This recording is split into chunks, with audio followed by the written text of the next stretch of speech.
great candidates. Into 2025, we are currently seeking sponsors to keep our lights on.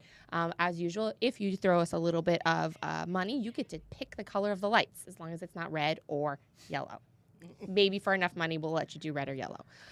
So if you are a business or a person, or you'd like to donate to us personally or advertise your business, or if you're a candidate, we are seeking that, and you can find information on our website about it. I also want to give L'Shana Tova, Chag Sukkot Sameach to everybody out there. I hope you all had a beautiful holiday. Also, Am Yisrael Chai, Onward, Sinwar is dead. Amen. Amen. And amen. Amen and amen. So very excited. And last but not least, shout out, happy birthday to John Brody, our favorite commissioner. Aww.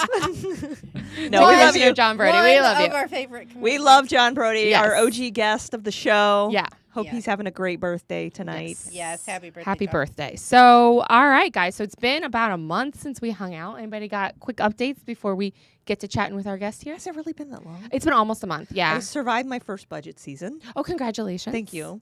Actually, I think the final commission meeting of September, because I had one every single week of the month, Gosh, I cannot believe was that a regular sounds so meeting. boring. So it was a lot of meetings. A lot of it. And then we had a special meeting before the last meeting to talk about, it was like more of a town hall for people to come hear about all the ballot questions, the Lighthouse Point Yeah, 'cause charter you guys have a lot. questions. How many do you have again? 8 charter Eight. questions. 7 A lot. charter questions, and then the bond referendum Right. leftover funds question. So we actually had about 12 people So show your up. ballot is how many Ooh. pages? That place was It's rocking. like 4, I think. Gosh. Yeah, because it has to be in 3 languages. Oh. Does yours? Does Palm Beach County? Is it No, 3 or is it 2? it's 2.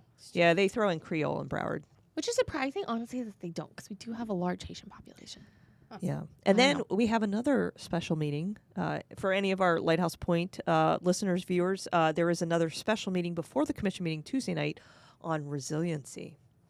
Like hurricane resiliency? No, like sea level rise Oh. and what needs to be done. Apparently, the county did a study and singled out Lighthouse Oh, Point. they love those studies. They singled out Lighthouse Point as being especially vulnerable to sea level rise, and we need to increase our seawall heights to like 7 feet, which currently we just raised them to 5. Like if you rebuild, and I think of this one house on 49th Street, like going towards my house, and like the driveway's already at a steep incline, and I think it would like if they raise the seawalls another 2 feet, it's gonna be like.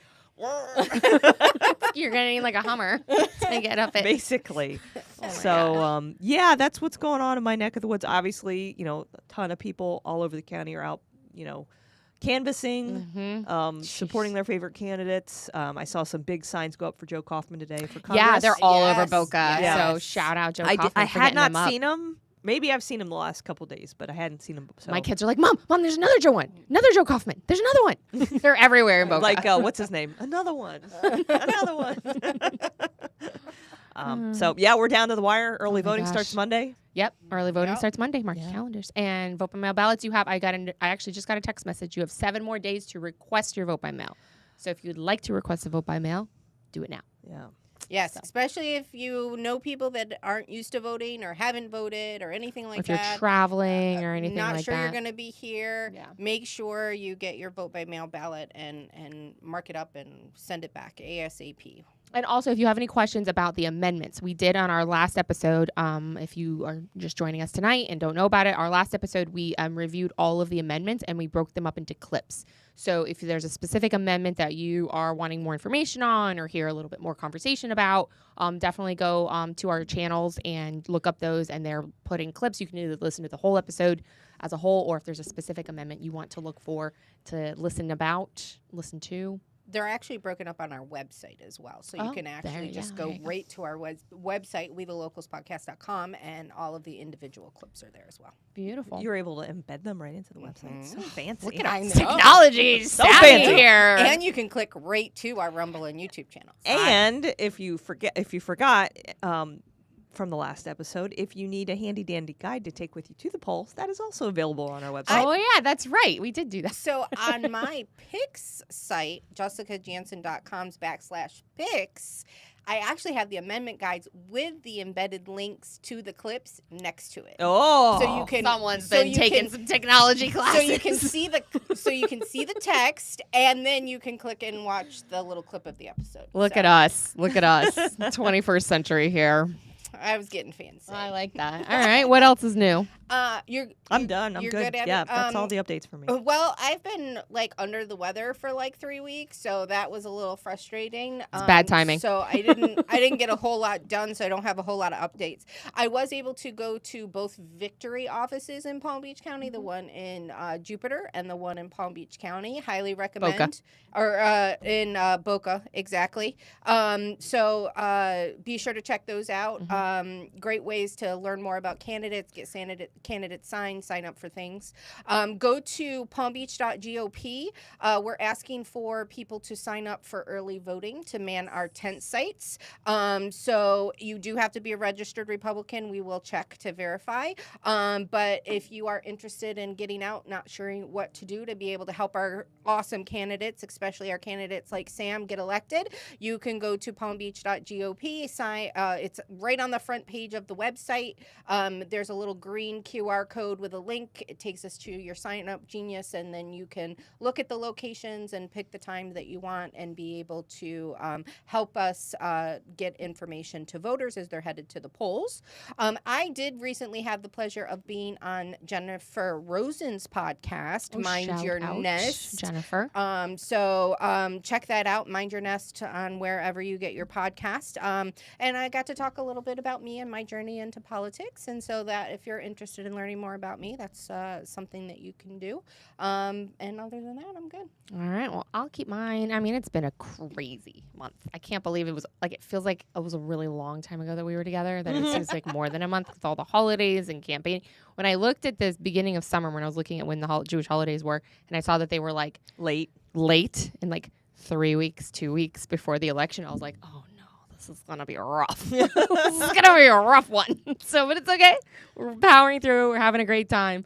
So it's been good. We're campaigning, rocking and rolling. I was going to say, add on to, if you would like to, manning the booths at the polling locations is a lot of fun. If you grab a friend, and especially in this weather, I mean, when you're doing it in August, it's not as fun, Ooh. but October, it's gorgeous out.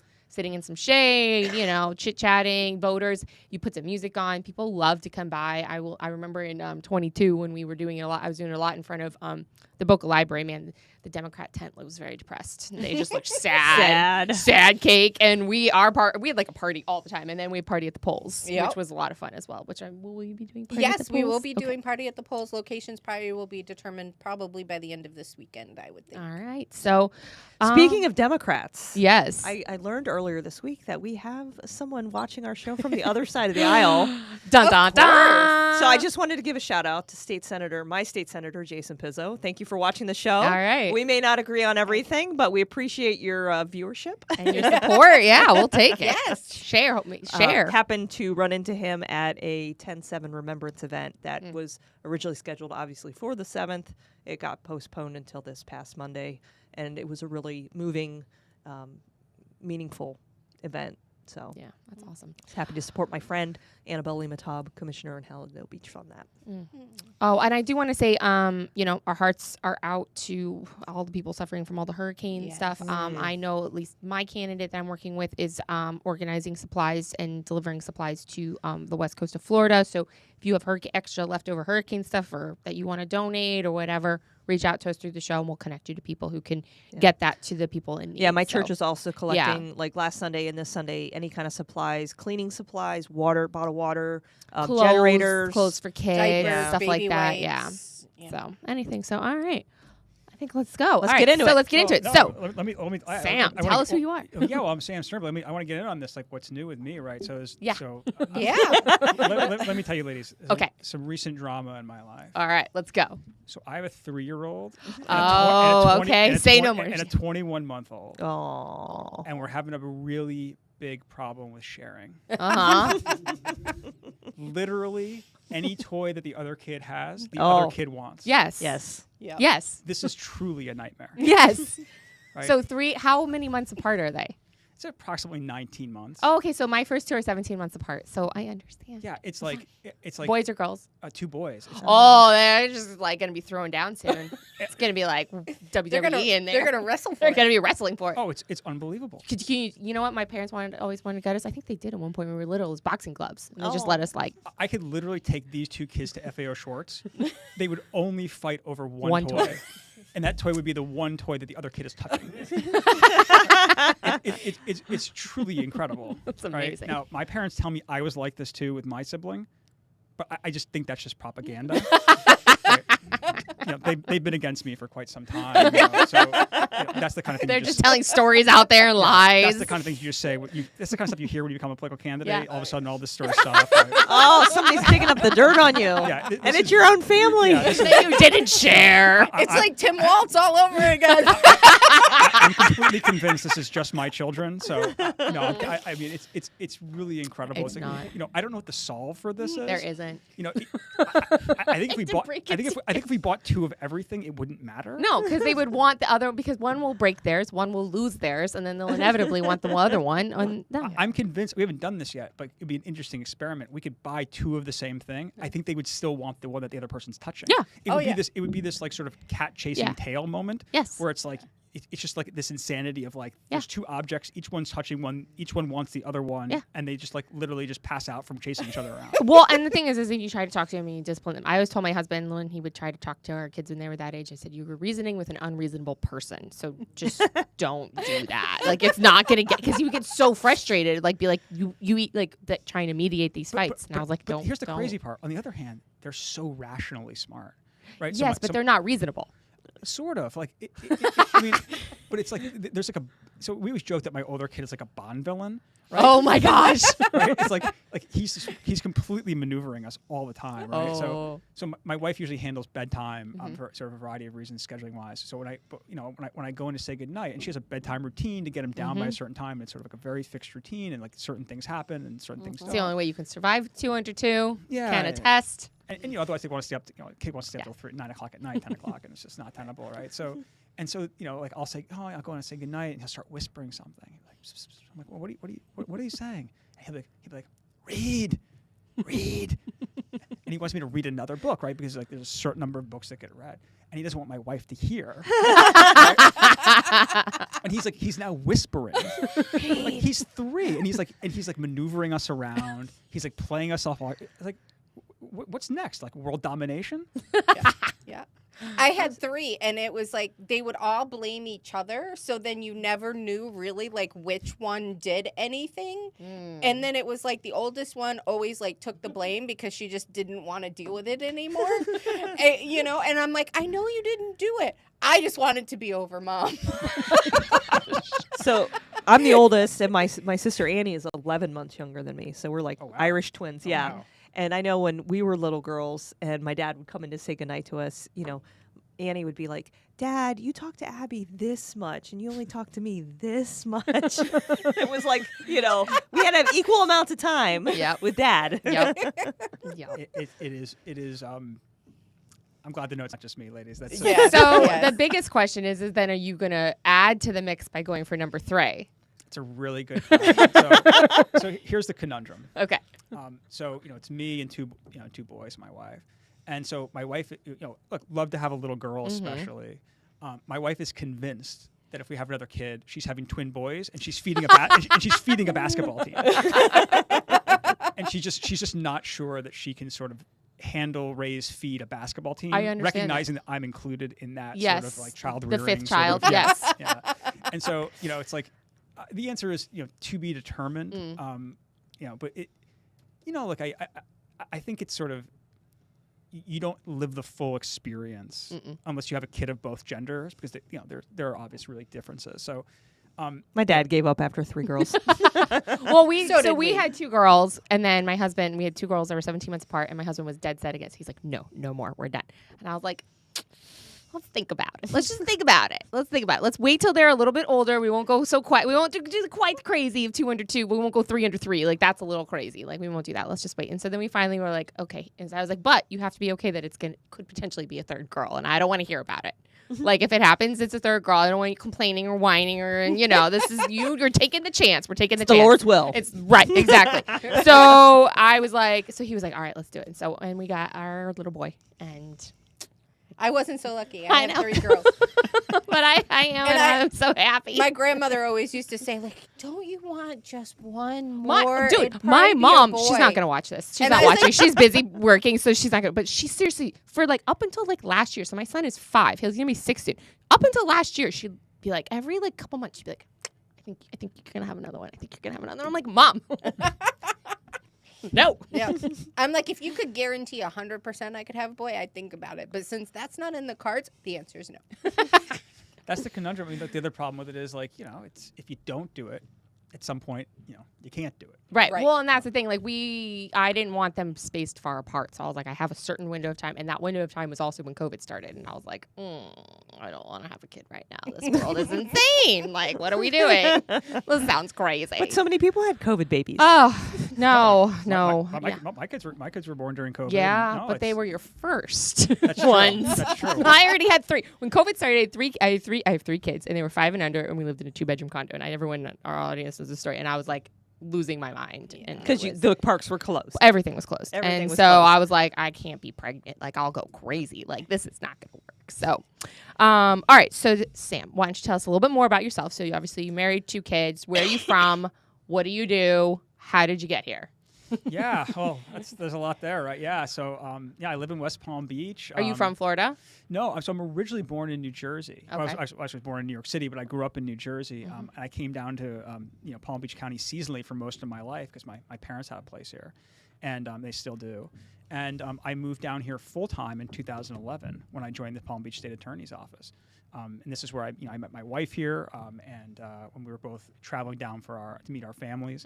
Her mother-in-law lives here. And, I worked in the Palm Beach State Attorney's Office, and our kids were born at Good Samaritan Hospital. So this is home. And, how did I get here? So you're a lawyer. Yeah, that's true. Sorry, I mean to skip that part. Yeah, That's right. So you went to law school up in New York or New Jersey? Yeah, I went to Fordham Law School. Oh, okay. Okay. Yeah, in New York City. And I was a prosecutor in New Jersey. I was a state prosecutor. Then I was a federal prosecutor. And that's when I came down, when I met my wife down here, and made the move down here and joined the Palm Beach State Attorney's Office. Okay, and so you're still at the Palm Beach State Attorney's Office? No, sorry. And I left the Palm Beach State Attorney's Office in 2000, at the end of 13, early 14. And I've been in private practice since. Okay. So what type of law? Yeah, I do a mix of complex civil litigation and white-collar criminal defense. Okay. I also teach. So I teach a class every fall semester at the University of Miami Law School. Oh, cool. And I'm also on the faculty of the National Trial Advocacy College, which takes place at the University of Virginia, which is for both UVA law students who get credit and for experienced lawyers. I also have a published book on cross-examination called The Absolute Beginner's Guide to Cross-Examination, which was published about a year and a half ago. That's so cool. Congratulations. Yeah, no, I'll tell you, I think the 3 hardest things I've ever done in my life are, having kids. Having kids that want everybody's toys. Yeah, that's right up there. I'm still trying to decide whether sort of like being a political candidate is like number 2 or whether writing a book is number 3. Because I'll tell you, writing a book, it's a really, really hard process of doing it a couple hours a day over a really long period of time and sort of building that house from scratch. Yeah. So it required an incredibly different discipline, very rewarding. I think it's a really fun book. I'll spend a minute since we have this sort of longer form. Yeah. Because I'll talk my book all day because it is one of my proudest accomplishments. That's awesome. When that book was published by Skyhorse Publishing, and they sent me the copy of the book and I held it. It wasn't the same as holding my kid in my arms. But it was close. But it was. Where are we going? It was different. It was different than anything else short of that, right? Interesting. To see it come to life as a real object.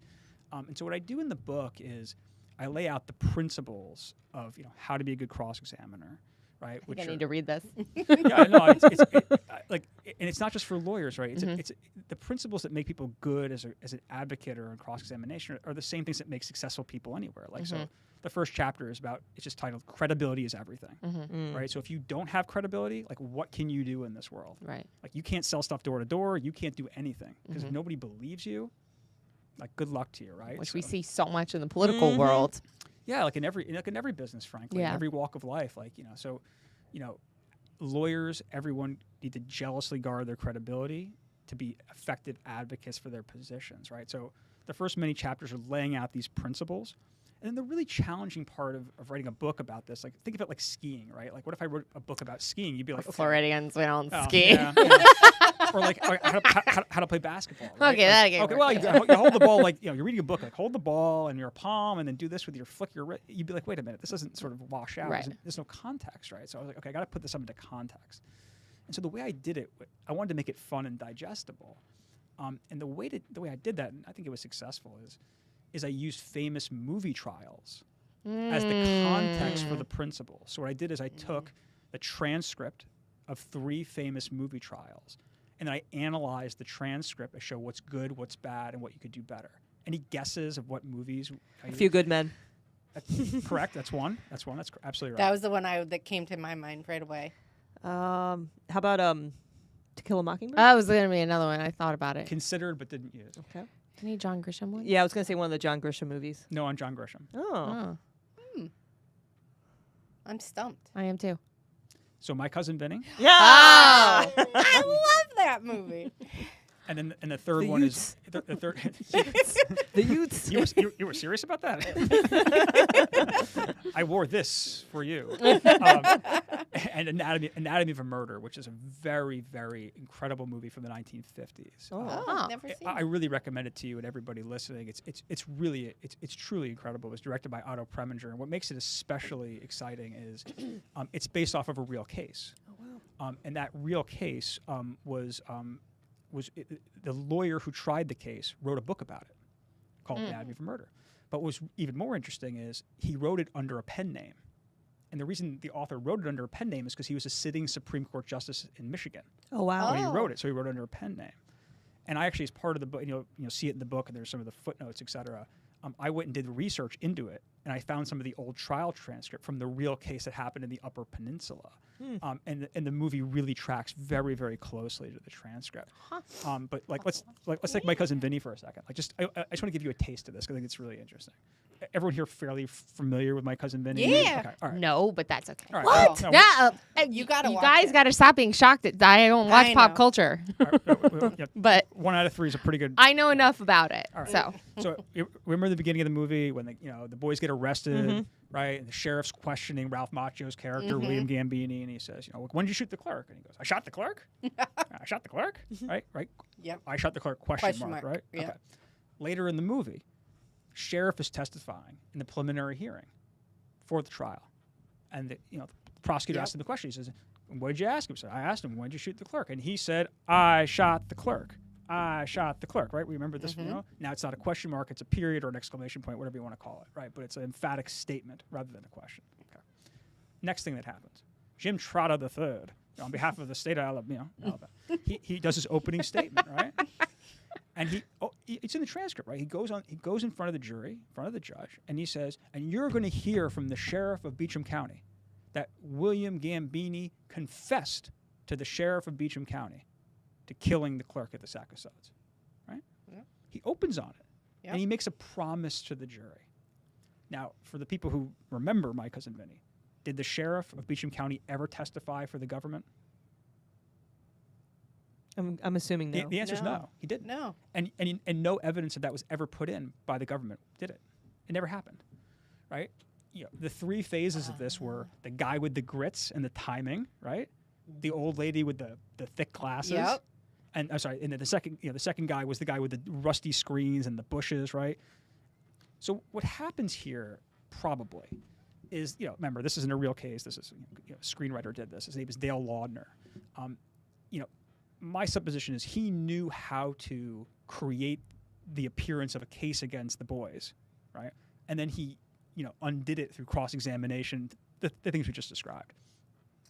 I think he didn't know how to undo the confession that he had put into the movie. Yeah. Right? Because it's so he powerful. just left it out. What's so powerful, right? It's the sheriff being like, yeah, this is what we had the conversation. And he said, I did it.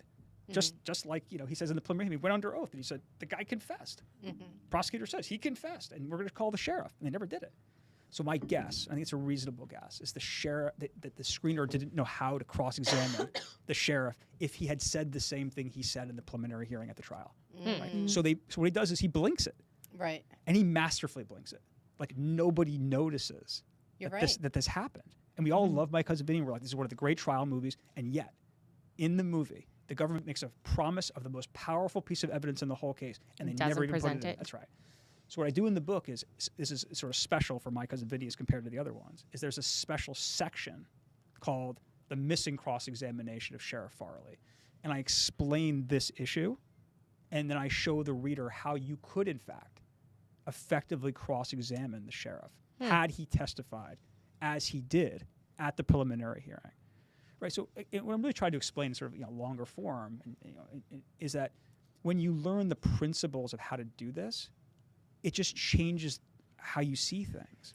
Right. What will happen is you'll learn these principles, and you'll read the transcript of these movies that you've seen before, Few Good Men, right?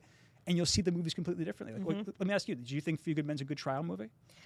It's been a while since I've seen it, so I mean, it's dramatic at the end when Jack Nicholson's like, "You can't handle the truth." And like I will do a deep dive on it, but like when you'll read my analysis of it, is that the trial advocacy in Few Good Men is really poor. Each side is sort of just killing themselves along the way, and the Nicholson confession is really just born out of a very long and torturous cross-examination that really just turns on one question. I won't belabor it because it's but when you read that chapter of Nicholson, it's one question that does him in. And it's a throwaway question in the beginning of the cross-examination. And it just comes back to bite him. Right? And so I had a great time writing it. Yeah. I'm super proud of it. It sounds obviously. like it, but it sounds really good. I Yeah, want it to read sounds it. interesting. I'm Yeah. gonna have to read it, and I understand about the book because my dad, actually, this last year, he released a book that he talked about the same thing. He had to get a writing coach to keep him like on point because he was like, I would start writing and then I'd be like, I don't know what I'm doing, and like I don't know. And so he did, and his book came out. It's his life story. My dad's had a very April, interesting right? life. It came out in April, yeah.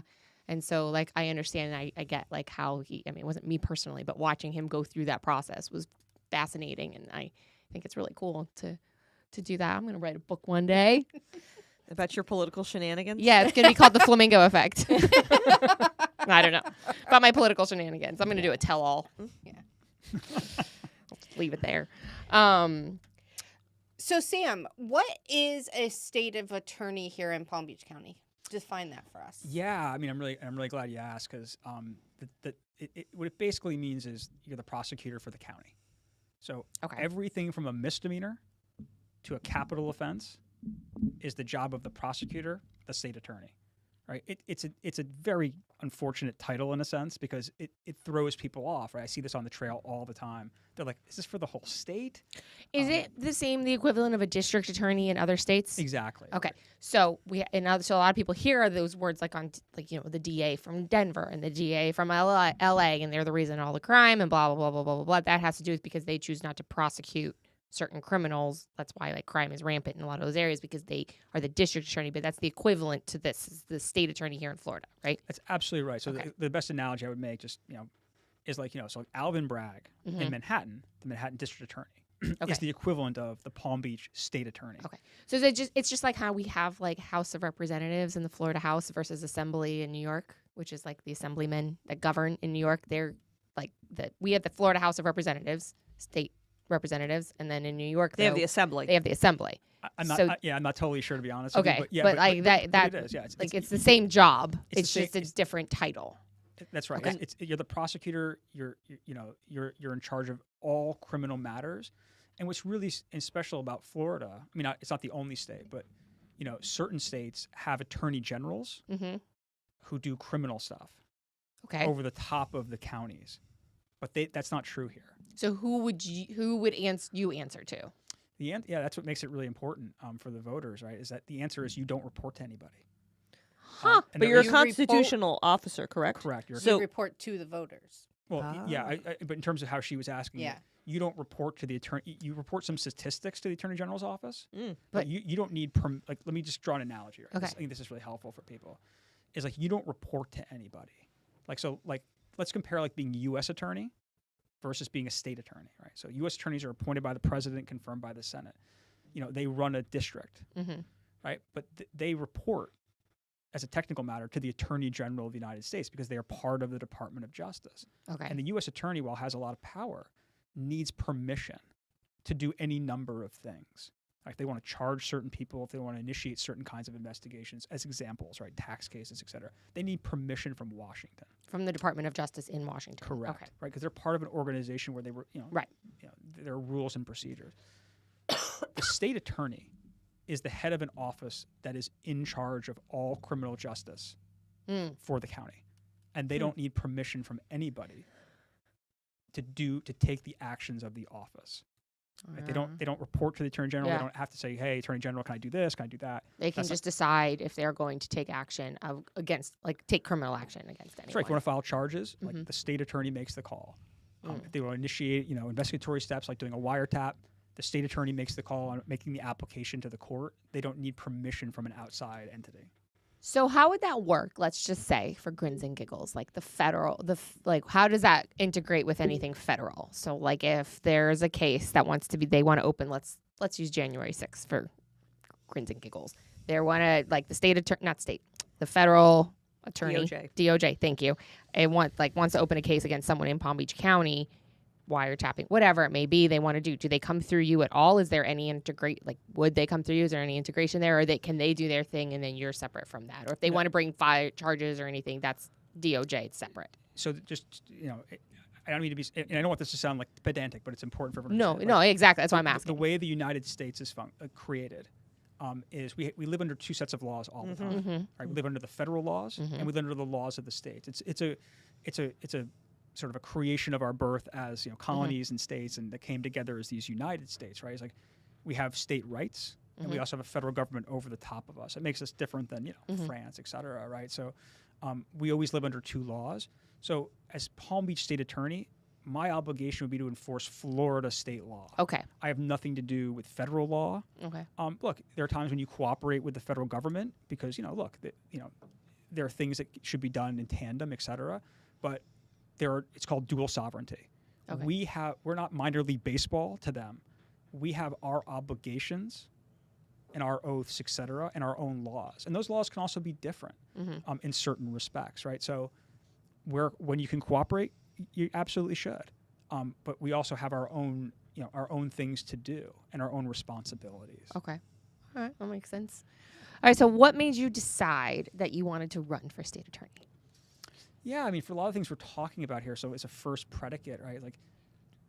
Look, I always tell people all the time who maybe haven't heard of the office. There's been a race in 12 years. Look, there's no term limits on this. Incumbents are sorry. No, I was gonna say, how come? How come there's term limits on some offices and not on others?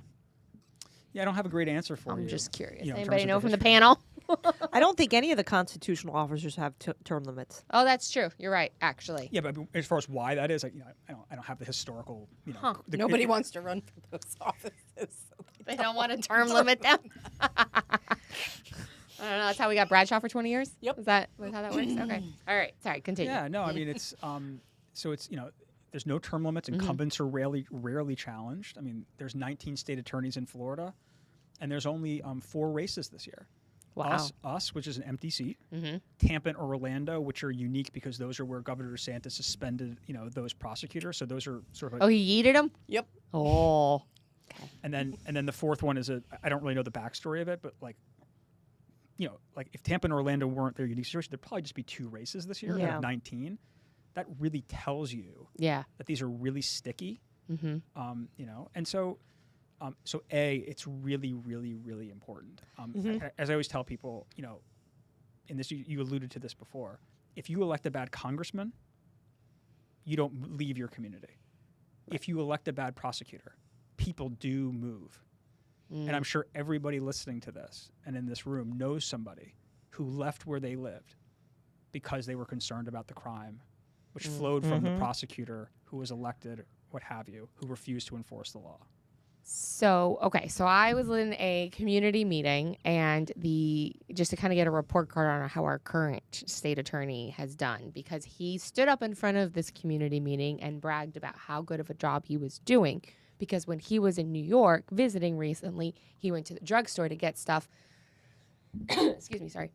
And all of the normal things, deodorant and soap and all that, were behind locked doors because of rampant crime. But because of his tough on crime stance, we don't have that here. And obviously we don't have that here, but you've worked in his office, and what are your thoughts on that kind of statement that he would make like that he's done? And where do you see the direction going if you aren't successful, God forbid?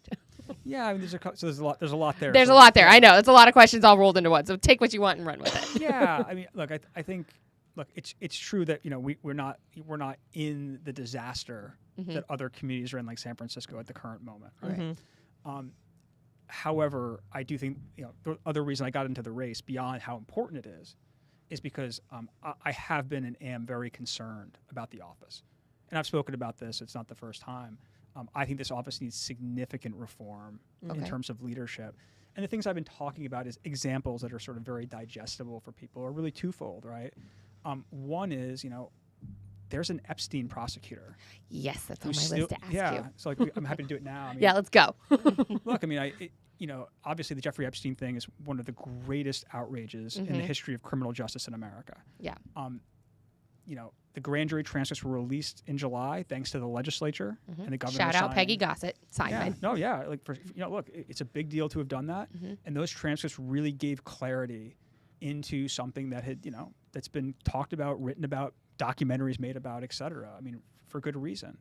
And to read the raw transcript and see what those two prosecutors did to those underage girls in the grand jury is outrageous. And so, could you give, for those who are not super familiar with it, I mean, we are, but just a quick, if it's quick, level, overview of what happened and from that what you're talking about. I mean, look, these were underage girls who were being sexually abused by Jeffrey Epstein, and they were treated like prostitutes, and they were by the state attorney's office. Excuse me, you're absolutely right. Okay. By the state attorney's office in the grand jury, and it was done inside the grand jury. Clearly, which is closed, right? It's closed in secret, which is why it took the legislature bill signed by the governor to open it. That's right. These are normally secret documents from the public, right? So it was done inside that secret place, so that it would remain a secret, that they intentionally undermined their own case. And and this is not pejorative, right? I mean, this is why even contemporaneously, back when this happened in 2007 or what have you, is that the detective on the case from Palm Beach PD, his name is Detective Riccari, who's since passed away.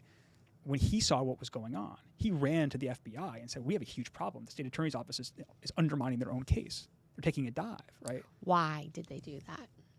Yeah, I don't like to sort of go into spaces like that. I mean, but I will touch into that in a second, right? I mean, the former state attorneys refused to speak to the public about why the decisions were made. None of the prosecutors have ever spoken to the public. So, flashing forward, these transcripts were released in July. I see the transcripts, et cetera, and realize that one of the prosecutors who was in the grand jury undermining those underage girls, intentionally undermining them, still works there 17 years later. Wow. Right? There's just no great answer to this. Yeah. People ask me, well, why is that? And my answer is look, take your choice of bad answers, right? Yeah. It's really outrageous. And frankly, it's a sign of the problems, from my perspective. And I think that's pretty clear.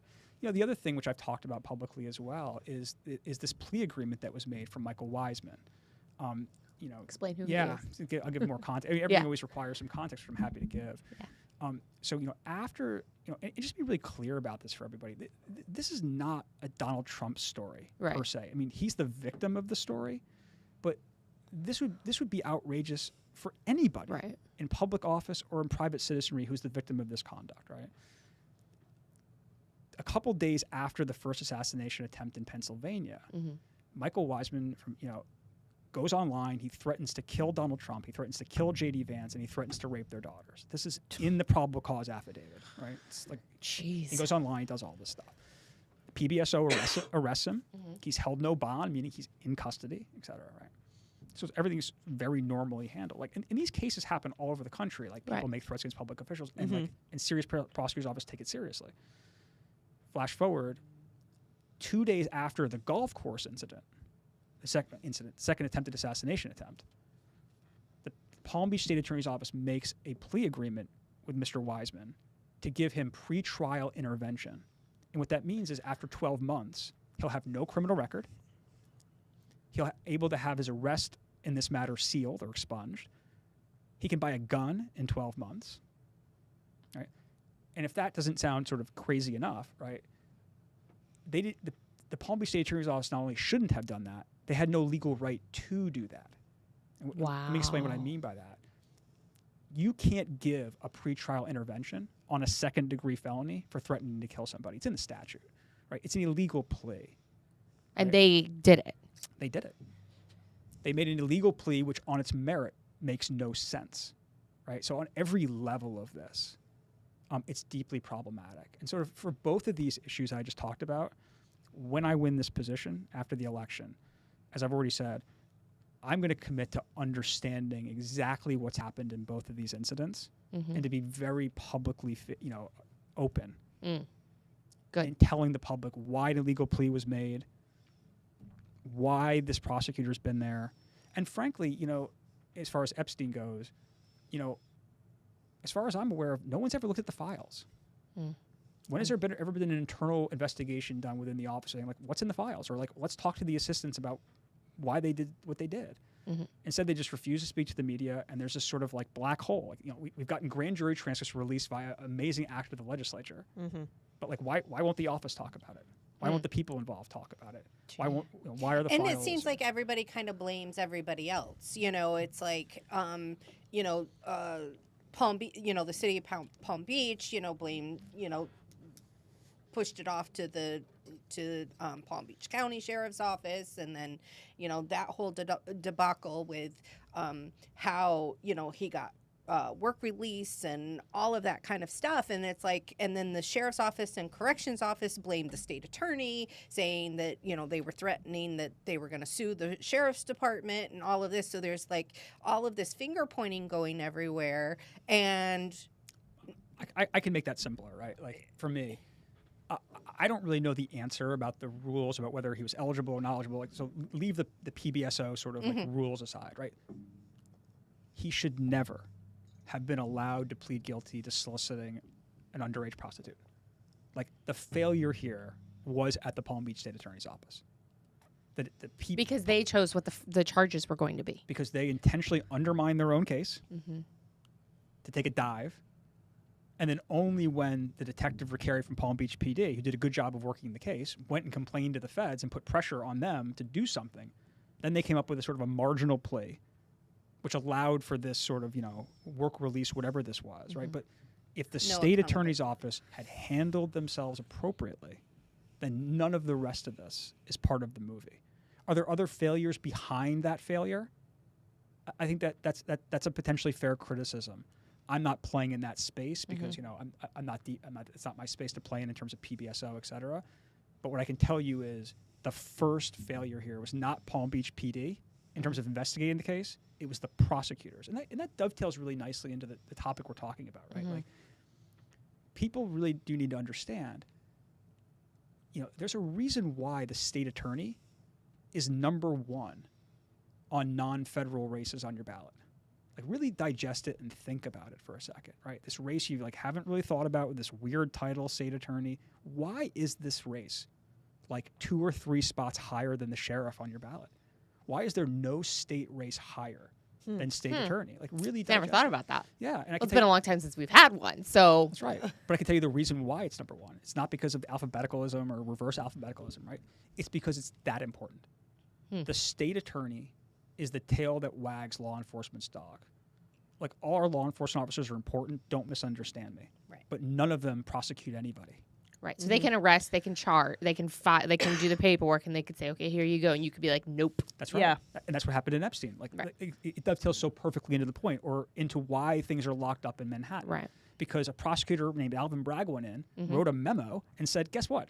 We're not going to prosecute the following offenses. Like, they're crimes, I get it, but we're not going to do it. And it's a vicious cycle, because then law enforcement is demoralized, and they don't, they're working their butts off to bring these people, to justice, and then there's no justice to be had. Police will not arrest if prosecutors don't prosecute. It's just that's why the tail does wag the dog, and that's why it's so critical, and that's why that's the failure of Epstein, but which can take place in any kind of case. And frankly, the Michael Wiseman case is illustrative of that too. If the police go, okay, they're just going to do illegal pleas when people threaten to kill people, well then what's the point? What's the recourse to an illegal plea? Because wouldn't that mean then couldn't the governor come in and say, no, you're not following the law?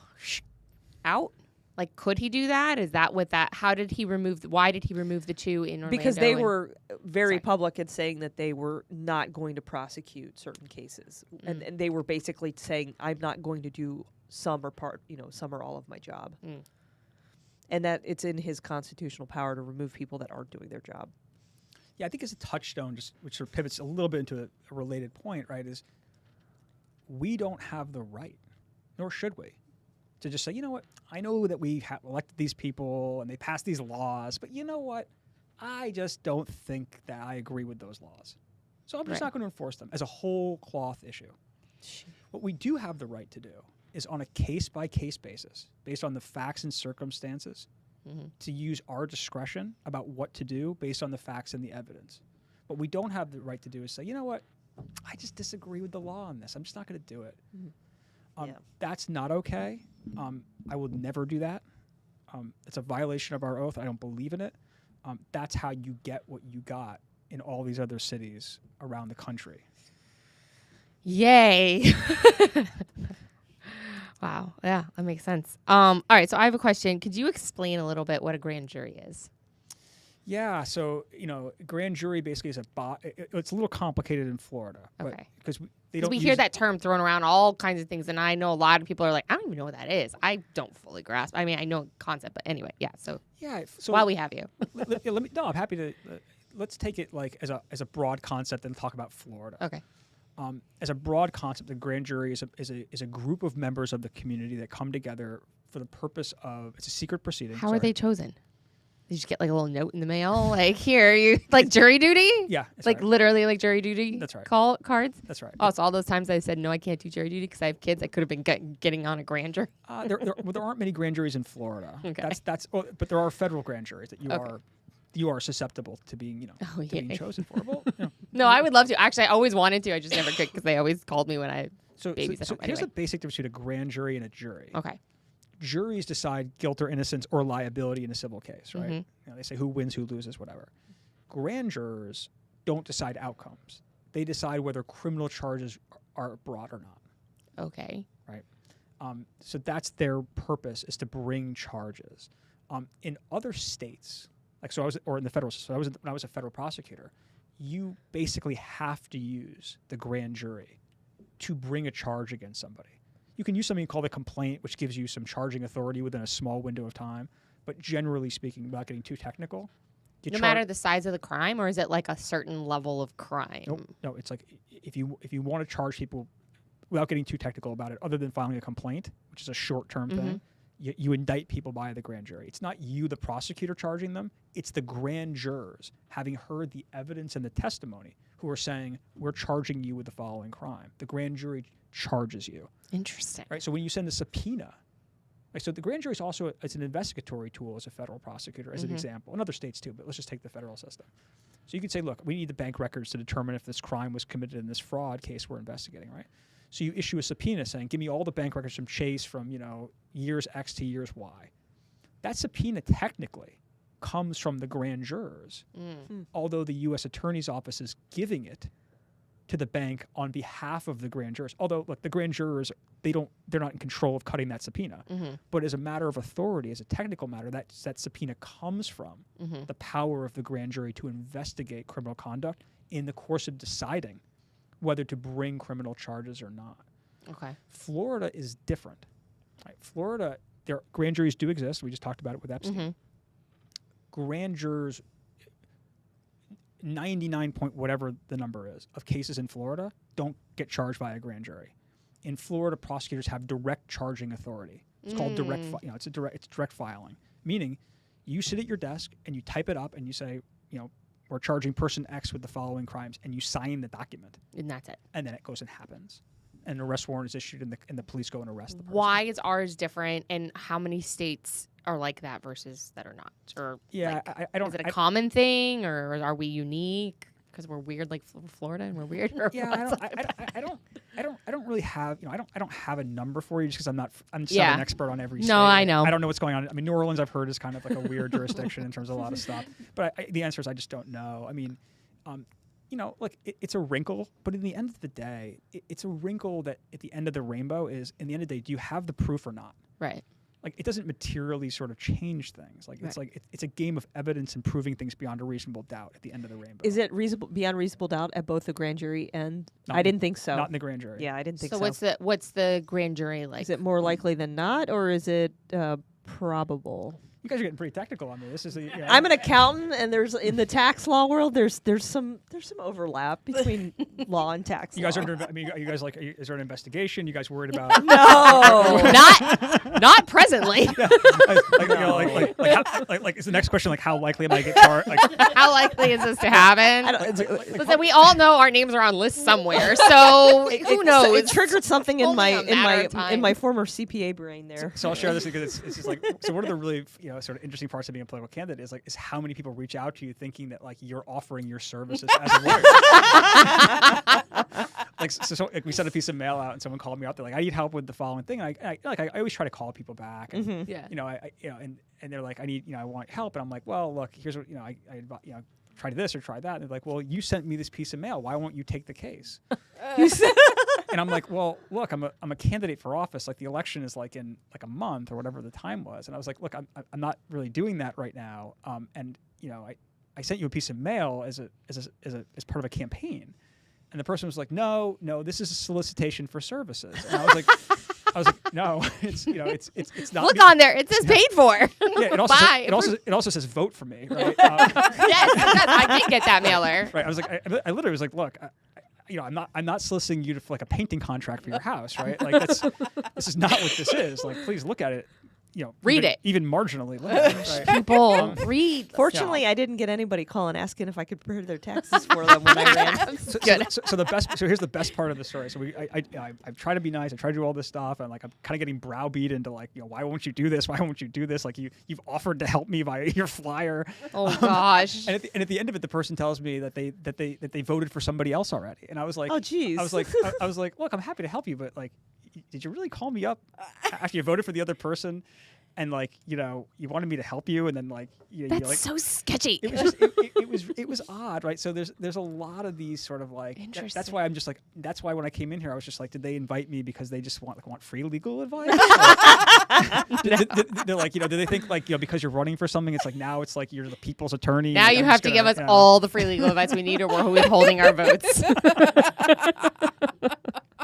No, you just, I used to want to be a lawyer when I was like, There's 13. been times over the years, just because I did do tax accounting when I was in public accounting, and then I went to work for my dad in private industry, and there's been so many times over the last 14 years, like, dang, I wish I was a lawyer. Like, dealing with like the day just- COVID started, I was like, man, I wish I was a lawyer.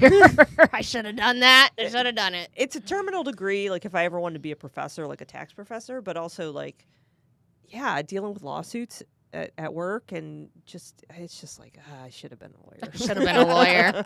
Yeah, look, whenever people, and I do get advice from people who are like, legitimate, normal career advice as well, occasionally. I used to get more of it, but but like people who want to like, understand, like, should I be a lawyer? Should I go to law school?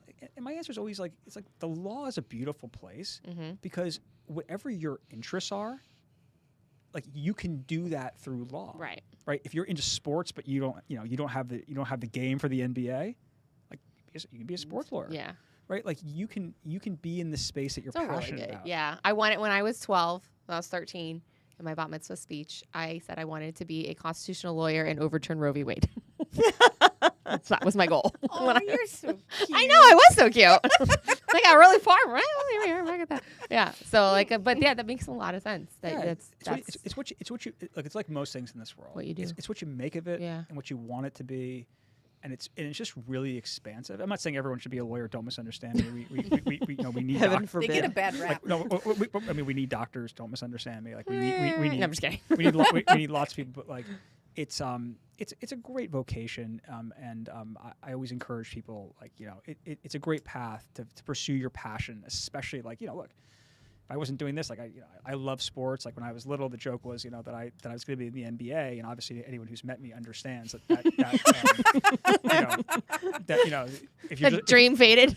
look, I mean, I was pretty fast when I was younger, but like, if you're playing the odds, and also the other great thing about being a lawyer is, unlike sports, is that the older you get, the better you get, and you can have a very, very long career. Unlike athletics, that You're done by the time you're my age. That's it. It's over. Well, You're old. Yeah, I mean, it's the nature of your physical body, Yeah. et cetera, being competitive. I mean, don't get me wrong, I love sports. I admire people who do it, but you can have a very, very long and satisfying career in whatever phase of law you want to be in, whether that's being a prosecutor, being a public defender, being a judge, being a sports lawyer, being in-house, or whatever you want to be. Real estate. Yeah, Any of it. you pick it. I mean, literally, you could. It's endless. All right, so I have a question. Let's turn a little bit more political, just to kind of hear your background on politics, and obviously you're conservative. So how did you what's your background in that? Have you been involved in any political campaigns before? Have you ever run anything for anything? Like, what's that background? Never run for anything. Never been involved in a campaign. I never wanted to run for politics. I think I'm like a lot of people who get into politics. I mean, I'll be 44. There's a few people in this room like that. Yeah. Yeah, I'll be 44 in like a couple, losing track of time, like maybe 2 weeks or something like that. Yeah. And it was. So winning would be a great birthday present. Yeah, look, it was the call of the moment for me, right? It was. I felt that like I had the skills and the background and the ability to make a difference, and especially given the nature of the office that we just talked about, with no term limits where incumbents aren't challenged. This is a long-term choice for people. This is not like Congress where they're going to be doing this again in 2 years. It's a 4-year term, right? It's a 4-year term, but again, like, Yeah. Look, I tell people, it's like, don't expect me to do this again in 4 years. Like, quite seriously, Yeah. right? Like, You don't see serial candidates for the state attorney's office. like I gave you the stats before about state attorneys in the state of Florida. Yeah. Look, you never say never, but like my advice to people is consider this one to be like it's now, or you're going to be living with it for quite some time. Right. On the overwhelming odds. Again, I don't usually deal in 100%ism because it tends to be sort of overdone, but it's fair to say that is the most likely outcome here. So take it very, very seriously. Get educated. Get smart about this one. Make an informed choice. Please vote. It's a call of the moment for me. So, I spoke to my wife about it. I was going to say, how did your wife feel when you were like, listen, honey, how'd that conversation go? I'm thinking. I think it's a really interesting question. I mean, I could give you sort of the blah answer, but the truth is, it was a very interesting moment for me because, you appreciate the fact that your spouse in a lot of ways knows you better than you know you, right? And she looked at me and she said, "I'm not surprised. I've kind of like waited. I expected this to some degree." She wasn't putting it out there, but she knew it was coming. She knew it was coming. I don't know if she knew it was coming, like per se. I think it was that she wasn't shocked. Yeah. And that, it wasn't that I was going to look for it, but if the moment where gravity pulled me, I mean, I make the correlation between this, like when I met my wife, right? Like when I met my wife, it was like gravity pulled me, right? Like I was compelled to do something. This was like that, right? I wasn't planning on it. I didn't, aim for it. I wasn't like, oh, great. Like I'll, just, throw my life into a total, salad spinner, right? That's how it feels. Yep.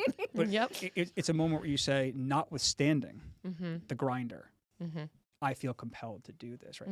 That's gravity, right? So it's like, when I met my wife, like it wasn't easy, but it was like I'm compelled to do this. Damn the risk, damn the pain, what have you, right? And so, that's just how I think about it in terms of how she's 100% supportive. She said, this is important. This is the moment. Like, let's go. All right.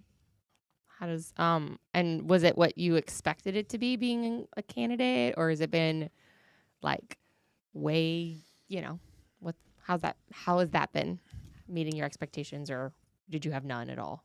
No, I think look, I always try to give sort of like a more interesting answer than the blah, because I think it's a really interesting question, right? And it has depth to it.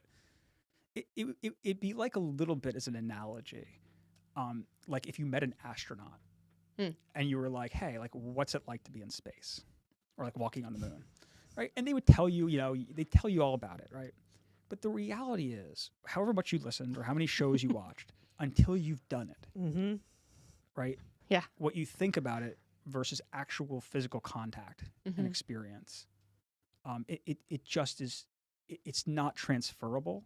So the answer, the simpler answer is yes. It's different than what I thought. I mean, it's intellectually similar, but it's worlds. I think the most interesting part of it, in some ways, that's digestible for people, is time.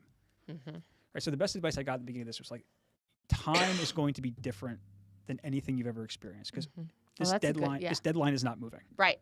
Yeah. It is an immovable object. I wish all the candidates knew that sometimes. And the most valuable commodity of a campaign is time, right? Yeah. It's not money, it's time. It's the time to do things is the pieces on the board. And you know, and the less time you have, the more acute you become as a candidate. So, like, you know, as a candidate, the most maddening thing is when you talk to somebody, you know, like, who they're like, oh, well, there's plenty of time left. And like, why don't we have lunch in 2 weeks and talk about it? Right. And you're like, yeah, no. There isn't plenty of time left. And no, you're not right about this one. And you have to, and like, I try to be honest with people. It's like, no, like this election's not on November 5th. Right. Mail ballots went out at the end of Yeah. September. Yep. Right. People are voting early at the polls. Yep. Right. So it's like the timing of elections has changed. And again, I'm not being critical of anybody. It's that when you deal with people who are not in the time vice that a candidate's in, they are sensing and feeling time differently than you are. Yeah. So It's a time great is way to very put it. acute for me. Yeah. Whether that's talking with somebody on the phone, or where I'm just like, let's go. Yeah. Or or trying to move things forward. Right. I feel time very acutely right now. Yeah, it's very true. I know it's been very interesting. So like I ran campaigns, and it has not ceased to amaze me that how few candidate forums we were invited to in September, considering the vote by mail ballots were going out in September, and a good majority of people who run candidate forums are the people who also support vote by mails, and we literally have had like 2 or 3 in the last week. We got invited to another one this Saturday. It's 2 weeks before Election Day, but half the people, I guarantee you, half the people that are going to be there are people who have already voted, if not more. Because I think that like this whole change with vote by mails going out so early, even though everyone is purporting it, that this is what you need to be doing and you need to be blah, blah, blah, blah, blah, blah, blah, the shift of timing for them has not happened for people who are not running the campaigns. Even though they know they vote by mail, they don't realize how impactful those, like, we were sitting around going, there's no forums, there's nothing going on. When there's like the Sun Sentinel interview was like a week before. Yeah, so I think there's 2 problems that are really worth talking about that I was surprised by. The first problem is Florida's primary is way too late. we had this conversation. It's really quite something. Yes. To have an August 20th primary and literally almost 30 days later, mail ballots are going out. Yeah. And that 30-day period takes place over like a period in South Florida where a lot of people are on vacation over Labor Day, summer vacation, et High cetera. hurricane season. High hurricane season. Like it is really Normally high holiday season, which is it's crazy here. You almost couldn't design it to be more difficult and problematic. So that's there's just not much time, and it's a bad time, especially from where we are as a region. But the other point you're talking about, which I think this kind of goes in like probably the thing I've been most surprised about is like it's while there have been forums, like so much of this campaign is like this is why I'm looking forward to this program, right? Speaking in long form, and I've spoken to you guys about this as we led into this. Right. So much of this campaign is like, okay, you have 1 minute, Yeah, right? Or like you have a 30-second TV spot, or it's like you have a piece of mail, and it's like, how do you express anything complicated, which most things are. Especially this job. Yeah, I mean, look, frankly, probably anything, but especially this. You're right. People don't really understand, because people follow Congress and stuff like that, and everyone's like the TVs are sort of banging. there's a reason we focus on locals. Yeah, it's the reason that we won't have congressmen. We love our congressmen and our congressional candidates, but there's a reason we don't have the them. TVs and the papers are banging away on it 24/7 for sure, right? So, like we didn't have a debate. I wanted to have a debate. Yeah. We requested a debate. My opponent wouldn't do a debate. Really? That's right. Refused to do a debate, right? Like someone else I know. Like really think about it. Like there hasn't been a race for 12 years. How could there not be a long form televised debate? Have you guys done forums? There've been forums. That's the thing. I feel like I don't feel like anybody does debates anymore. They label it all as forums because they don't want the candidates like going at each other. But like a lot, I don't know. Maybe that's why. That's my speculation. But like everything's forums now. There's no debates. Whatever you call, here's the problem. Whether you call it a forum or debate is sort of. Well, they clarify. They get up there and they say, "This is not a debate. This is a forum. So do not answer each other." And you're like, I think that's a mistake. I agree. I'm just saying. But I guess, putting yeah. that to the side, going back to the issue of time, Mm-hmm. I could even look, even as a halfwayism, would be happier with a longer forum. Right. Right. You're talking about forums where they're lumping huge numbers of candidates Yes. into a train of time. So Mm-hmm. like how long you get like these candidate forums, you're still talking about like here's your 2 minutes. Yeah. Right. Here's your 3 minutes, or maybe you get 1 or 2 questions. Right. Right. Like it's They're just, very generic questions a lot of times too because there's so many candidates. That's there. right, and they're worried about, and they're sort of just very pedantic Mm-hmm. in cases, right? Like as the number one race on your state ballot, the one person Mm-hmm. who will be instrumental in determining whether you have a safe community or not, whether illegal plea agreements are made, whether Epstein prosecutors still Yeah. work there, whether dives are taken in secret in the grand jury, a race that hasn't happened in 12 years. We couldn't get a debate. It's crazy. Like, yeah, I mean, Did she say why she wouldn't debate? I didn't have a conversation about it, but Nah. campaign to campaign refused to do it. And look, it's just going back to your question. Mm-hmm. I would like, in some ways, because I hadn't really followed local politics. Mm-hmm. I was sort of a creature of the newspapers and television too, right? About like, oh, there'll be like like stuff going on like Mm-hmm. that, right? Like, and the answer was like, no, like you really do have to make your own you have to make your own sauce here and Mm-hmm. communicate directly to the people Mm-hmm. because it's just not happening on its own volition. Yeah. Right. And even if you had a debate, here's the other problem with the forums, right? Like even if they were longer, or even if they went back and forth, Mm-hmm. how many people were in the room? Right. I was going to say, do you think it's because people in general are either, I don't know, this is kind of my sense. I don't know if I feel like people are split between being over politics because we've been in campaign season for like, 2 years. yeah, for 2 years, or the general public is just like, they don't care. I don't think that's it. I mean, like I haven't done a survey or anything, Right. but if you ask me what I think, maybe I'm being Pollyannish and hopeful. Aw, he still has hope, guys. Don't worry, we'll beat that out of you. No, I'm just kidding.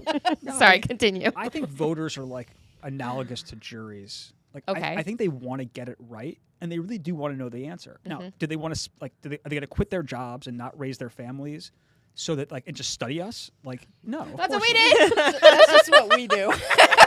Right. Well, that's why we do this, so they don't have That's to. why we exist. No, but that's Yeah, exactly exactly. that's the point, right? So it's like, people want to know, Right. like they also have lives to live, right? Yeah. So Yeah. I mean, people want to they need to know what the state attorney's office is. They need to know why this matters to them. And by the way, when you have a conversation for 5 minutes Mm-hmm. and you're like, yeah, it's like the DA, it's the person who prosecutes all the crime, and it's like those people in other counties around America who don't prosecute crime. They're like, oh my God, Yeah. Right. and they become very interested. Right. Yeah. And now they have to be educated even beyond that because they're not lawyers typically. Mm-hmm. They don't work in criminal justice. And the best way I always explain this to them is like, look, you have to think of this like working in a hospital, Okay. right? Like criminal justice is like being a cop or a doctor. Like when you call a cop, do you ask for a Republican? No. No, you just call a cop. In New Jersey, you ask for someone who's not Jewish, but there's that. I never heard that one before. Oh yeah, I read there was this guy on the dispatch. Sorry to interrupt. On the dispatch, they were like, the patient is requesting a paramedic who is not Jewish. Can that be accommodated? And the dispatcher was like, no, that cannot be accommodated. It's good to know. Yeah. So for the record, Yeah, but anyway, but sorry. My point is like, look, people care at the hospital about who the good doctors are. Right. Mhm. Right? It's why the Sun Sentinel endorsed me. Oh, they did. Oh, yeah. I didn't know Oh. that. Oh snap. No, the Sun Sentinel endorsed me. And here's a real political kicker, right? Craig Williams and Greg Lerman, Mm-hmm. who were the candidates in the Democratic primary, Mm-hmm. they both endorsed me.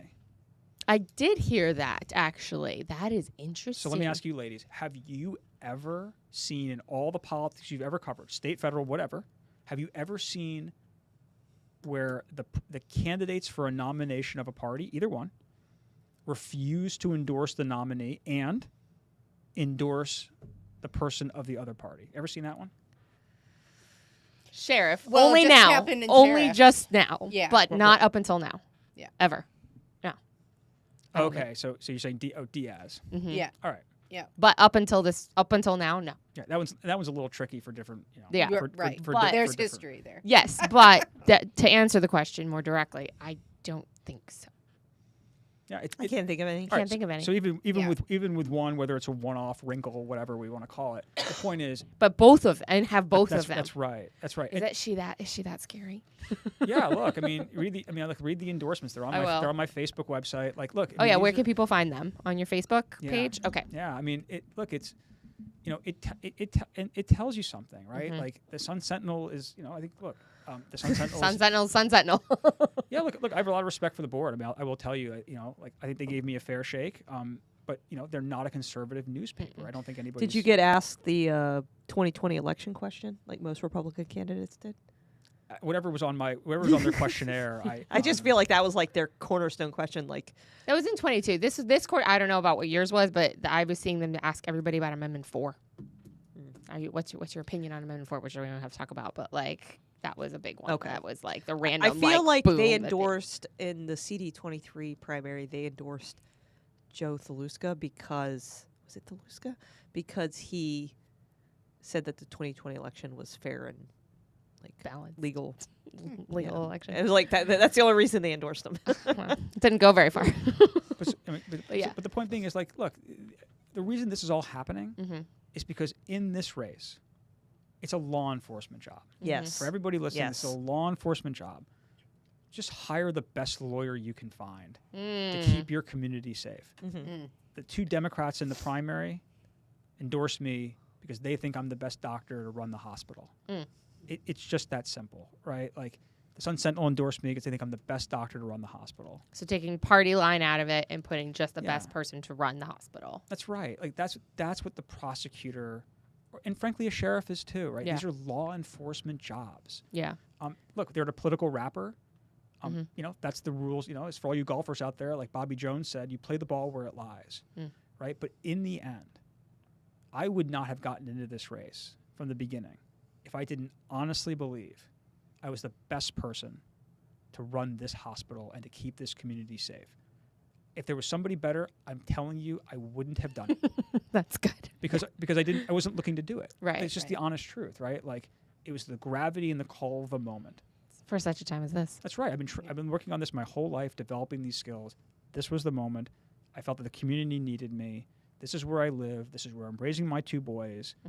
I'm not interested in watching this community turn upside down. Right. And frankly, the more I've learned and the more I've seen, as we've talked about with this Epstein issue, as we talked about with this illegal plea, which are just demonstratives, they're very serious demonstratives.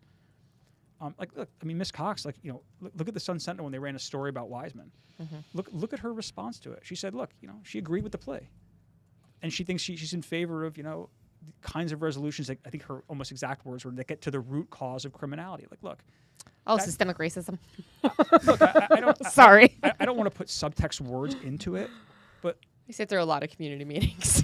yeah, look, It's not your job to get to the root cause. It's your job to prosecute. And if a crime's been committed, then well, the first issue is you can never do an illegal plea. yeah. Yeah. Like, it's a big fat red line. It can never, ever happen. It's just wrong. Look, somebody asked me, they're like, hey, what do you think the right result was? And I was like, look, I don't have the file, so I can't tell you, like, should he be incarcerated, should he have not been, how long, et cetera. At a minimum, it's a felony conviction. And he probably, and by the way, and everyone keeps saying, oh, he has mental health issues. Fine. Let's assume he does. He should be monitored for more than 12 months. Yeah. He should be on multi-years of probation, getting mental health treatment, being monitored, right? He should be a felon where he can't own a gun. Like, I would think that Republicans and Democrats can all agree on this, Right. right? Like, is anybody in favor of this guy having firearm rights? And the answer is, of course, no. Right? A guy who threatened to kill people, who threatened to rape people, and who, people claim has serious mental health issues. Like, okay, well, that's fine. Maybe no. Right, exactly. Maybe it's a right? no. That's why this particular case is so striking and easy to digest, right? So look, and I think what's really interesting about it is, look, again, there are cases all around the country. All you have to do is Google, like, public threats against public officials, and look at the cases around the country. People get felony convictions for this stuff, and they go to jail for this stuff. It's serious business. If they get prosecuted, Well, that's because we right. had one. I remember during COVID, there was a daughter of a commissioner, a Palm Beach County commissioner, who wasn't he? I don't know. You maybe would say this isn't a threat, but she basically said on, I think Instagram, on one of them said, I don't even want to say it because I don't want to get flagged, but basically it was like asking if someone could just take care of DeSantis already. Look, And like, I don't want to get into the sort of right. I read the probable cause affidavit in Weissman, so I saw Yeah. the actual Yeah. language. So I don't want to play in sort of like guesstimating what somebody else based on sort of a loose Yeah, thing. that makes sense. But what I can tell you is serious prosecutors take this stuff seriously. I mean, I read the PC; it's serious. Look, and I think what's really striking about it is, like, look, the voters can, like, it's illustrative of the point.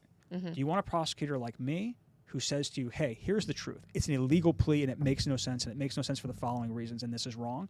Or do you want somebody who says, "Look, I don't have a problem with it. I want to get to the root cause of stuff. And if you threaten to rape and kill people, we're going to do illegal pleas and do this wacky stuff, and I'm okay with it."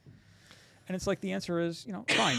The voters get to choose. Make an Right. informed decision. Which Yeah. prosecutor do you want protecting you and your family? Absolutely. So, Sam, what is the big things like with the state attorney's office that once elected, like what's something big that you look to change and to improve in the state attorney's office? And how do you plan on bringing transparency more to the residents of Palm Beach County? Let me take the second one first, and I'll sort of work backwards. So transparency, I sort of touched on this about sort of those two examples of Epstein and this Wiseman case. Like, those are in the public square. They deserve answers. I intend to do internal reviews on those and to be public facing. Look, we can't be public facing about everything, Right. because we deal with investigations, we deal with things like that. But my desire is to be as transparent as possible, especially when something is done wrong. You own it, you explain what happened, and you don't try to sort of like just tell people like everything's fine when the house is like rotting out, right? This is fine. It's fine. It's all fine. It's Yeah. on fire behind you. This is fine. This is fine. The meme. You don't want to be the meme. We're not going to be the meme. Yeah, it's like it doesn't turn into like Valley of the Dolls or something where we're all just sort of like we're all just Pleasantville-ing this, and it's like, oh, like everything's fine. It's fine. It's all fine. Right? Like everyone just says, you ask everyone, they're like, it's fine. It's fine. Right? Like, it's not fine. It's not okay. You deal with your problems. It's just like, look, if you have a dirty cop, like what does the public prefer? Not prosecute a dirty cop or No. prosecuting it. Like it's painful in the moment because Yeah. nobody wants to prosecute a dirty cop because nobody wants to admit the cop is dirty. Right. But guess what? The best outcome is when people have confidence that when somebody does something wrong, you're going to take care of business. Because Yeah. what people will accept that in any organization, there are people who do things wrong. Everybody understands that the larger an organization is, it's not 100% perfect. Right. They will accept that reality. What they won't accept, and they shouldn't accept, is that you don't do something about it to save face, etc. Right? So you deal with your problems, and that's the transparency question, answer. In terms of the major sort of thing, there's a number of things, but I think the number one thing which I would sort of you guys have already getting the flavor of it. I like to unpack things with some depth, right, rather than just being like, hey, I want to get the food better or something. Like, fine, better vending machine snacks. Is sort of, I'm hungry now. yeah. It's like I just think that less Gatorade, more Snapple. That's going to solve everything. Yeah, really help morale. Yeah. I think it's training is just like you can't overstate it. Like I always tell people on the trail, I can handle any case in the office. Like literally give me a file, I'll go handle it well. But I can't handle every case in the office, right? It's not real. Right? People ask me, like, are you going to handle cases? And like the answer is like maybe, depending on the situation. But like if I'm running around like handling cases all the time, it's like that means I don't have confidence in people who work there, whose job it is to handle the cases on a day-to-day basis, right? Like, if we can get a fully staffed team who are extremely well trained, that's how you have an outstanding office. That's how you have an office that serves the community better, and that's how you actually have better results for defendants as well. That's what the public defender's office wants. That's what the defense attorneys want. Everyone wants everyone around them, judges, lawyers, et cetera, to be well trained and competent. Most of this game is played between the 40-yard lines for all you sports fans, right? the better and the more able you are, it just makes the system better. It's a system to resolve disputes, right? And so the more competent and able you are, it just when people aren't, it's like playing tennis against somebody who's terrible. You're just like, this is unbearable, right? Like, so training, which is, I'm somebody who can do the work at a high level, but I also have this unique skill where I can train at a really, really high level. Between the book, between the teaching at the schools, et cetera. I love teaching. I love doing it. I don't want to be a full-time academic, which is why I haven't done that. But I love giving people the skills they desperately need and want, right? So if we can train people who are there, recruit, train new young people, et cetera, that the best way to think of this business, right? We don't make anything, right? We don't make jet engines, and we don't have this antiquated engine, and we have to figure out what's our new product, guys. We have to bring in new machinery. That's not the problem. This is just a people business. That's all this is, right? And if you have really good leadership, and you have well-trained people, and remember something, people join the office for less pay because they want the training. That's part of the deal. Oh, yeah. It's not like, oh, well, if you train me, that'd be good too. It's like, no. I'm leaving out of law school because I know I don't have the skills to be where I need to be. I can go to a big law firm and move paper around. I'm willing to take less money because you're going to train me to be the person I want to be over this long arcing career, as we talked about how you can be a lawyer for a very long time. You're 26, you got a long future in front of you. Right. You have to give them your side of the deal, which is the training and the support, because if you're not, they're not going to come, and they're not going to stay. You can't retain good talent. And that's what's going on, right? Is that you can't just say get in the courtroom and figure it out, right? You got to train these people. That requires people who know how to train, people who have the skills and ability to do it. And so I'm really, really excited for the recruiting and training part of the show. That's the best I can give you on. No, that's really great, because I don't think we really think of the state attorney's office in that way. It's more of like they all kind of, you have your assistant, state attorneys or whatever that lead cases, but you don't really think of that. It's like you as the state attorney is really in charge of the minions, so to speak, of, like you don't really. I've never really thought of it in that way before, of that really like you're the teacher, and it's really about giving them the skills to be able to make the best. Think of it this way, just to give a little more depth to it, right? Like, and there's no minions, to be just really fair about it. Like, right. There's always minions. everybody who's part of that machine is really, really important, right? Right. And think of it like a football team, right? Like, you're only as good as, your weakest player on the team, right? Right. And the goal of a team is to constantly be better than you were yesterday. It's like people who stop trying and striving to be better are falling behind, right? Just keep working it, keep getting better, keep learning. You're never done learning in this world. So, and the answer is that, like, we have to, it's not just me sort of like teaching every single person, right? It's how you create institutional intelligence. Right? So the way you do it is you also have to train the senior level people. I was going to say, you like do the trickle down training or whatever you want to call it. Yeah, the term I would use, but I think it's similar, is it's force multiplying. Oh. Right? It's one of her favorite terms. Right. So you force multiply, right? Okay. And then what happens is you force multiply to other people, then they're teaching the next people. And look, and I have news for everybody, like in case you didn't know this, right? Like, I'm not going to live forever. What? Yeah, it's true. It's true. Does your wife know that? Yeah, no, she's very she's very unhappy about it. She's prepared, though. Yeah, she doesn't want me to leave her with the kids by herself for the reasons we've talked about. These offices they're not, they don't belong to us. They're sacred public trusts, and the state attorney's office especially is given broad and serious powers to help people. Right, that's its design. Right, you can investigate people. You have control over what happens to them. And you have to train an office so that it can keep training itself. That the older people keep training the new people, right? Like, it's not just doing some sort of like lunch and learn once a quarter and like, doing a PowerPoint. Like, that's not sufficient, right? Like, you need senior people who are going to sit next to the younger people and really develop them and have those people understand that it's their turn next for the next people who come behind them. And that's how you end up with an office that becomes the envy of a country, and not an office like the Epstein office that becomes a punchline of a country. an office that still has an Epstein prosecutor in it. Like, I mean, if you're a serious prosecutor anywhere else and you understand that, you can only imagine what you think of it.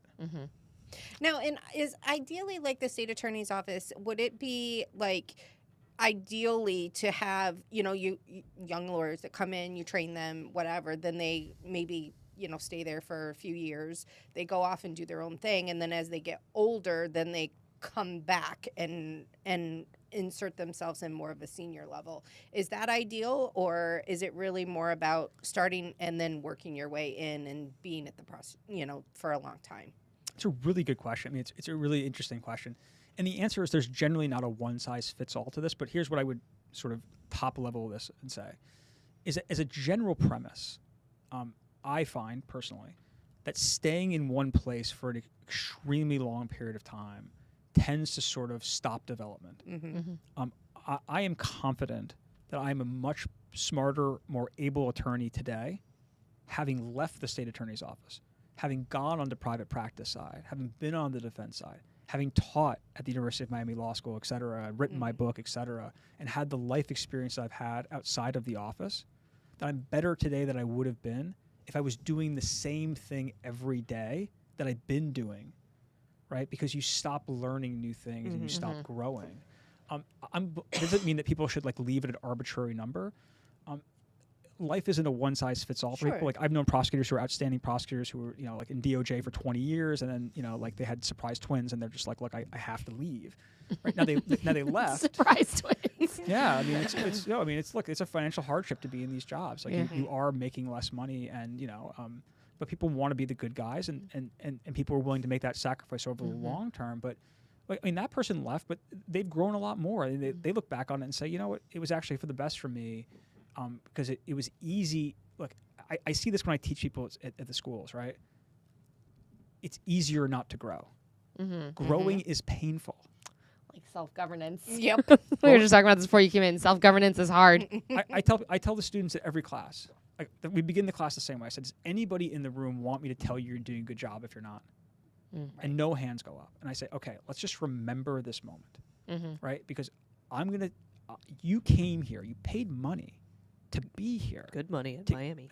Yeah. You paid money to be here because you wanted something. And the people who tell you you're doing a good job when you're not, they're not your friend. They're just people who want you to like them. Right. And they're willing to let you keep doing the wrong thing out of selfishness. I'm going to tell you professionally what you're doing wrong and how we can make it better. Right? And and that process is called growing. Right? Where you realize that you thought you could do something well, but you couldn't. Requires more work and training than you realize, and it's hard, and it's like being on a weight machine, right? It's hard. You'll sweat, right? And you'll be aggravated and you'll be frustrated in between points A and B. But when you get to B, you're going to be very happy if you became the person you wanted to become, because that's what you came here to get, right? Yeah.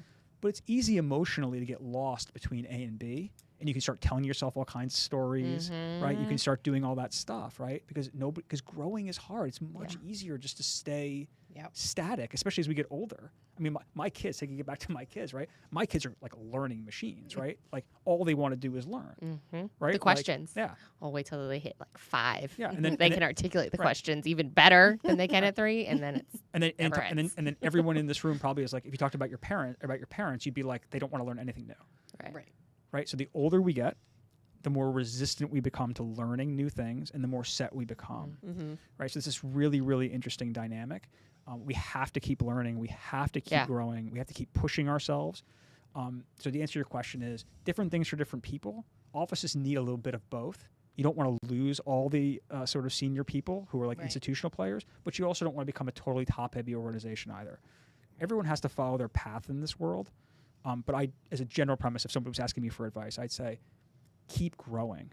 And if you can keep growing in an office, then keep growing in an office.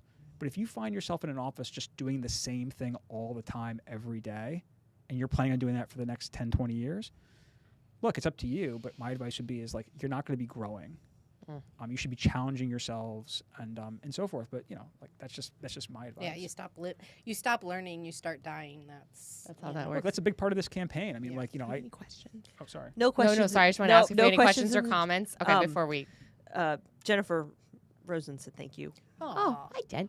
And then Janine came in late, and I told her she needs to watch replay because it's a good one. She said your race is the most important one in Palm Beach County. I agree completely, and I appreciate you saying it. Yeah. So Sam, is there anything that you want the listeners to know? Anything? What would you say? Take like, I know I don't want to cut you off at like a minute or 2 minutes, but we do need to wrap up here. Is there anything undecided voters that you would like them to know? Well, I mean, I think I've said a lot of this during the course of this. I mean, I would say just this is really, really important. Get into it, learn about it, make an educated decision. Like, I obviously hope you vote for me. I think I'm the right person for this job. I really want to reform this office, and I want to have this kind of state attorney's office that this community deserves and frankly needs. So goes public safety. So goes a community. I think there are real differences here. But, you know, at some point, it's up to the voters, and that point is we're into it, and we're getting pretty close. Right now. That's Right now. If you haven't voted, go vote. How can people follow you, donate to you, support you? What are you looking for from a campaign standpoint? How can they do that? Yeah, so I don't want anyone following me personally. I try to live I'm still trying to have a private life. No, Okay. it's a joke from a guy who's never had by the way, I've never had a social media account my entire life. Oh, really? Yeah, so when it was actually just a very quick aside because I know we're short on time. It's like when I got into this and people were like, so like, you know, it's like, what's your social media life like Twitter, whatever these words are that I don't, you know, fully understand. I was just like, I was like, I don't have any. Like, You've never had a Facebook? No. Never had a Facebook, never had a Twitter, never had a MySpace or a Friendster. You didn't have MySpace? I know. I didn't Did have you have Zynga? Did anybody else ever have Zynga? I don't even know what that is. I don't think I like had a Zynga. blog. Oh gosh. Okay, No. never mind. I had a MySpace page though. I had a had MySpace. Yeah. I have no Instagram. It's like Wow. and so it's like, you know, I had to have a Facebook page for, you know, the race and all that stuff. It's not you know. It's probably a whole lot easier actually than my candidate who had like 7 different ones who he never used them. He just created them for his business and then just left them there. So I was trying to figure out which one we needed to use for the campaign to get approved by Facebook. It's so fun. Sorry. Yeah, getting No, approved for political ads is. Hasn't happened. Yeah, it's not. It's that's why some people are like, you know, how do I follow you? You have to I'm do like, it the right I'm way. like, yeah, I'm like, I'm like, when I hear people like use these terms Yeah. like follow me, I'm like, but You literally think follow me like in Yeah. the car behind me. yeah, I'm not. You know, I'm. Okay, so what's your website? Where can they donate? And are you looking for volunteers? Like what can our listeners do to support you besides just vote? Yeah, no, I think the most efficacious thing that people can do at this time is spread the word. Spread the word. Okay. There's nothing in this process like, first of all, the gold standard is meeting a candidate. Mm-hmm. You get to meet a candidate, that's gold, right? Yeah. Like it's you know, it's better than a TV ad, it's better than anything else, 1000%. right? Mm-hmm. The next best thing is somebody you know and trust Mm-hmm. who met a candidate. Yeah. Right? Now we're not meeting each other on this program in person for all these people listening, but you know, this is a pretty long form thing, and you get some real depth. You know, and I've tried to give you depth on it, Yeah. right? So, you know, my advice to you is like, you know, like if you want to be supportive, send an email to your contacts who vote in Palm Beach County and say, look, like I just listened to this guy. I think he's the right person for the job. You know, just remember, you're hiring someone to do a job, Mm-hmm. right? You're hiring a lawyer to keep this community safe. If you think I'm the right person to be hired, then tell people. You don't have to beat them over the head with it and say, look, you know, here's an interview. Why don't you take a listen to this guy? You know, I'm voting for him. I think you should too. And if enough people do that, the laws of numbers get pretty interesting pretty fast. So that's what I'm asking people to do. I don't love asking people for money, et cetera. Like, Okay. vote, spread the good word. The best part of being a candidate is when somebody says, hey, I believe in you. I support you. I voted for you. It makes all Yeah. the other It things does. worth it. 1000%, for sure. I almost had a sneeze there. It does, absolutely. Okay. Thank you very much. This has been Yes, thank you so phenomenal. much. Yeah, it was a great very episode. interesting. Before I turn it to Jessica, just a reminder that our next episode is October 31st. Halloween. Halloween. It's gonna be a spooky episode. So tune in, and that'll be our last one before Election Day. After that, we'll be coming to you with results, and oh boy, buckle up. It's gonna be crazy. Yeah. So make sure you go out and vote, as we've said 100,000 times, and that's all I have. October 31st. We'll see you then. Anything, Abby? I got nothing. Thanks for having me. Yeah. Thank you so much for coming. Thank you, Sam Stern, for being with us tonight. We really appreciated spending some time with you and getting to know you. Please Feel free to share this episode with all of your friends. Email it out. Tell them to vote for Sam Stern. You can check us out on Instagram at We the Locals FL, We the Locals FL on X, and We the Locals on Facebook. Be sure to check out our website at WeTheLocalsPodcast.com for all of our previous episodes and links to our channels. If you want to email us, you have any questions that you want us to reach out to Sam about, or interested in any of our sponsorships, please email us at WeTheLocalsFL@gmail.com. Have a great night, everybody, and be sure to stay local. Bye. Bye. Bye. Yeah.